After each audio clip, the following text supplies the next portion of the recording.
ఖమ్మంలో వామపక్ష విద్యార్థి సంఘం ఆధ్వర్యంలో ఆందోళనకు దిగారు. ప్రభుత్వం విద్యా సంస్థల పట్ల వ్యవహరిస్తున్న తీరుకు నిరసనగా భారీ ర్యాలీని నిర్వహించారు. గత 4 ఏళ్లుగా పెండింగ్ లో ఉన్న ఫీజు రియంబర్స్మెంట్ స్కాలర్షిప్లను ప్రభుత్వం వెంటనే చెల్లించాలని డిమాండ్ చేశారు. ఓవైపు డిగ్రీ, ఇంజనీరింగ్, ఫార్మసీ, బీఈడీ కాలేజీలు నిరవధిక బంద్కు పాటిస్తున్నాయని తెలిపారు. దీంతో 13 లక్షల మంది విద్యార్థుల భవిష్యత్తు ప్రశ్నార్థకంగా మారుతుందని అంటున్నారు. ఇక ఇదే అంశానికి సంబంధించిన మరింత సమాచారం మా ఖమ్మం ప్రతినిధి దేవేందర్ అందిస్తారు.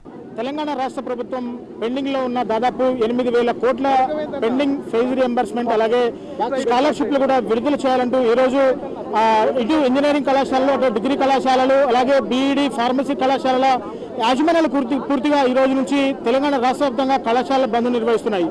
సో దీనికి సంఘీభావంగా పూర్తిగా అన్ని విద్యార్థి సంఘాలు కూడా ఈ కళాశాలకు మద్దతు ఇస్తున్నాయి. సో ఈ రోజు దాదాపు 1,500 మంది విద్యార్థులతో ఈరోజు అన్ని విద్యార్థి సంఘాలు కలుపుకొని ప్రభుత్వానికి వ్యతిరేకంగా ఈరోజు ర్యాలీ చేపడుతోంది. తక్షణమే ప్రభుత్వం పెండింగ్ లో ఉన్న 8,000 కోట్ల రూపాయల ఫీజు రింబర్స్మెంట్ స్కాలర్షిప్లు విడుదల చేయాలని చెప్పేసి కూడా డిమాండ్ చేస్తున్నారు. సో ప్రస్తుతం మన దగ్గర విద్యార్థి సంఘం నాయకులు మనకు అందుబాటులో ఉన్నారు. ఒకసారిగా వారితో మాట్లాడి తెలుసుకున్నాం. సో బ్రదర్, చెప్పండి, మీరు గతంలో కూడా చాలా సార్లు స్కాలర్షిప్లు విడుదల చేయాలి, ఫీజు రింబర్స్మెంట్ విడుదల చేయాలంటే కూడా ధర్నాలు చేసిన పరిస్థితి. సో ఈరోజు ఏకంగా యాజమాన్యాలు కూడా కాలేజీలు నిరవధిక బంద్ పాటిస్తున్న తరుణంలో దాదాపు మీరు ఈరోజు 1,500 మంది విద్యార్థులు ధర్నా చేస్తున్న పరిస్థితి. అసలు ప్రభుత్వానికి మీరు సూటిగా ఏం చెప్పదలుచుకున్నారు? ఈరోజు 420 హామీల పేరుతోటి తెలంగాణ రాష్ట్రంలో గద్దెనెక్కినటువంటి రేవంత్ రెడ్డి ప్రభుత్వం ఏదైతే ఉందో కనీసము విద్యార్థులు చెల్లిన స్కాలర్షిప్ రీయింబర్స్మెంట్ విషయంలో కనీసము ఇటువైపు కూడా విద్యార్థుల వైపు కూడా చూసే పరిస్థితి కనిపించడం లేదు. మేము అడుగుతా ఉన్నాము, రేపు తెలంగాణ రాష్ట్రంలో అధికారంలోకి వస్తే మా పేద విద్యార్థులకు ఇవ్వాల్సిన స్కాలర్షిప్ రీయింబర్స్మెంట్ మేము అందిస్తామని చెప్పేసి అన్నారు. ఎక్కడ కూడా ఇప్పటివరకు కూడా విద్యార్థులకు ఇవ్వాల్సిన స్కాలర్షిప్ రీయింబర్స్మెంట్ ఇవ్వకపోగా విద్యార్థులు ఈరోజు చెల్లించాలని చెప్పేసి అడుగుతూ ఉంటే కనీసం ప్రభుత్వం స్పందించే పరిస్థితి స్పందించడం లేదు. ఈరోజు తెలంగాణ రాష్ట్రంలో విద్యార్థుల భవిష్యత్తు రాజకీయ నిర్లక్ష్య పీఠంపై జారిపడిపోయిన పరిస్థితిగా కనబడతా ఉన్నది. ఈరోజు 8,000 కోట్ల స్కాలర్షిప్ విడుదల చేయాలని చెప్పేసి ఒక పక్క యాజమాన్యాలు, మరో పక్క విద్యార్థులు సంఘాలు ప్రభుత్వాన్ని తలుపు తడుతూ ఉంటే కనీసం ప్రభుత్వము అటువైపుగా చూసే పరిస్థితి కనబడటం లేదు. మేము అడుగుతా ఉన్నాము, తెలంగాణ రాష్ట్రంలో బడ్జెట్ లేని చెప్పేసి అంటా ఉన్నారు. బడ్జెట్ లేని తెలంగాణలో లక్షల రూపాయలు పెట్టి సభలు పెడతా ఉన్నారు, కోట్ల రూపాయలు పెట్టి మిస్మరల్ కాంపిటీషన్ పెడతా ఉన్నారు. ఇది దేనికంటే రేపటి భవిష్యత్తులో విద్యార్థులకి చెల్లించే డబ్బులు లేని చెప్పేసి అంటారు. మరో పక్క ఇటువంటి లక్షల రూపాయలు, కోట్ల రూపాయలు ఈరోజు మీరు చేస్తా ఉన్నారు. టెండర్ల పేరుతో వాళ్ళు కోట్ల రూపాయలు చెల్లిస్తా ఉన్నారు. మరి విద్యార్థులు రేపటి భవిష్యత్తు తెలంగాణ విద్యార్థులకు మీరు ఇచ్చే గౌరవం ఇదేనని చెప్పేసి అంటా ఉన్నాను. విద్యార్థుల పక్షాలు నిలబడే ప్రభుత్వం ఇదేనా అని చెప్పేసి అంటా ఉన్నాను. మీరు అనేక హామీలు నిర్వహిస్తా ఉన్నారు. ఉత్సవ బస్ అంటారు, ఇవన్నీ అంటారు. ఎవరికి కావాలండి ఇవన్నీ?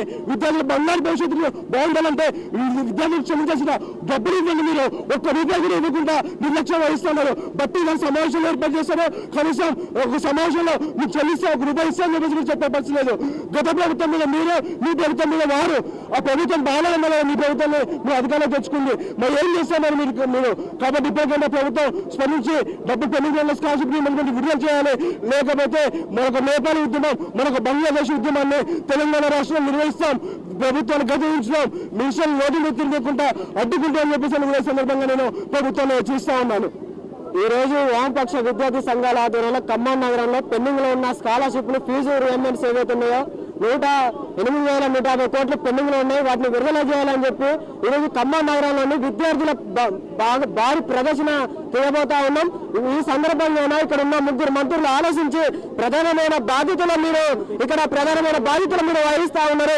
అయ్యా పొంగులేటి శ్రీనివాసరెడ్డి గారు, బట్టి గారు, మీరు తుమ్మలేశ్వర గారు, మీరు ప్రధానమైన బాధ్యతలను దేనికి పనికిరాని పరిస్థితుల్లో ఈరోజు ఖమ్మం జిల్లాలో మంత్రులుగా మీరు కొనసాగిస్తా ఉన్నారు.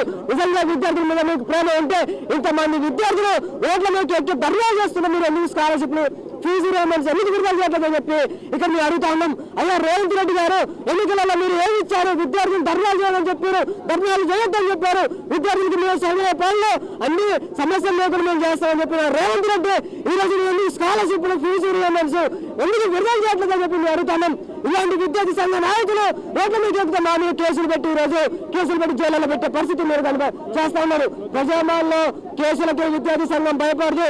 ఖమ్మం జిల్లా అంటే విద్యార్థి ఉద్యమం, తెలంగాణ ఉద్యమం ఎంత చేసినా ఈరోజు స్కాలర్షిప్లు, ఫీజు రియంబర్స్ కి కథం చెప్తున్న ఇక్కడ వామపక్ష విద్యార్థి సంఘాలు రాబోయే రోజుల్లో పెద్ద ఎత్తున ఉద్యమాలు కొనసాగిస్తాం. అవసరమైతే మీ గద్దెలు దించి మీ సంగతి చూస్తామని చెప్పి సందర్భంగా ఈ ముగ్గురు మంత్రులను రాష్ట్ర వ్యాప్తంగా ఉన్న ఎమ్మెల్యేలను రాష్ట్ర ముఖ్యమంత్రిని హెచ్చరిస్తా ఉన్నాం. నా పేరు మస్తాన్, పీడీఎస్ జిల్లా కార్యదర్శిని. సో ఈరోజు ఖమ్మంలో దాదాపు 1500 మంది విద్యార్థులతో భారీ ప్రదర్శన చేపట్టారు విద్యార్థి వామపక్ష నాయకులు.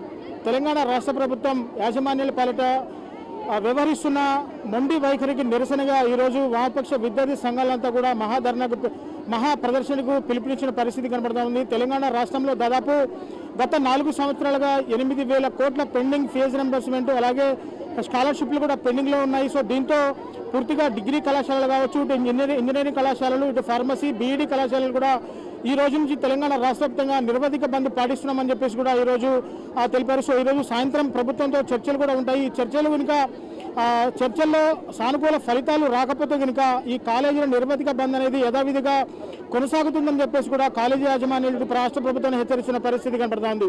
సో ఏది ఏమైనా దాదాపు 13 లక్షల మంది విద్యార్థుల భవిష్యత్తు ప్రశ్నార్థకంగా మారుతుందని చెప్పేసి కూడా ఇటు కాలేజ్ యాజమాన్యాలు, ఇటు విద్యార్థి సంఘ నాయకులు కూడా డిమాండ్ చేస్తున్న నేపథ్యంలో పూర్తిగా రాష్ట్ర ప్రభుత్వం ఇకనైనా విద్యాశాఖ మంత్రిని కేటాయించి విద్యార్థుల పట్ల ఉన్న సమస్యలను త్వరితగతిన పరిష్కరించేందుకు వీలుగా చూడాలని చెప్పేసి కూడా ఇటు కళాశాల యాజమాన్యాలు అలాగే విద్యార్థి సంఘాలు కూడా డిమాండ్ చేస్తున్న పరిస్థితి కనపడుతుంది. ఇప్పటికైనా రాష్ట్ర ప్రభుత్వం మీటింగుల పేరిట లక్షల్లో ఖర్చు పెడుతున్న ఖర్చుని, వృధాగా చేస్తున్న ఖర్చుని కూడా ఇటు ఫీజు రింబర్స్మెంట్గా కింద కాలేజీలకు విడుదల చేస్తే కొంతమంది విద్యార్థులు చదువుకోవడానికి ఉపయోగపడుతుందని చెప్పేసి కూడా విద్యార్థి నాయకులు ఆశపడుతున్న పరిస్థితి ఇక్కడ కనబడుతుంది. సో ఇది ఇక్కడ నుంచి తాజా పరిస్థితి. కెమెరా పర్సన్ హరిప్రసాద్తో reporter Devender, mega 9 TV Khammam నుంచి.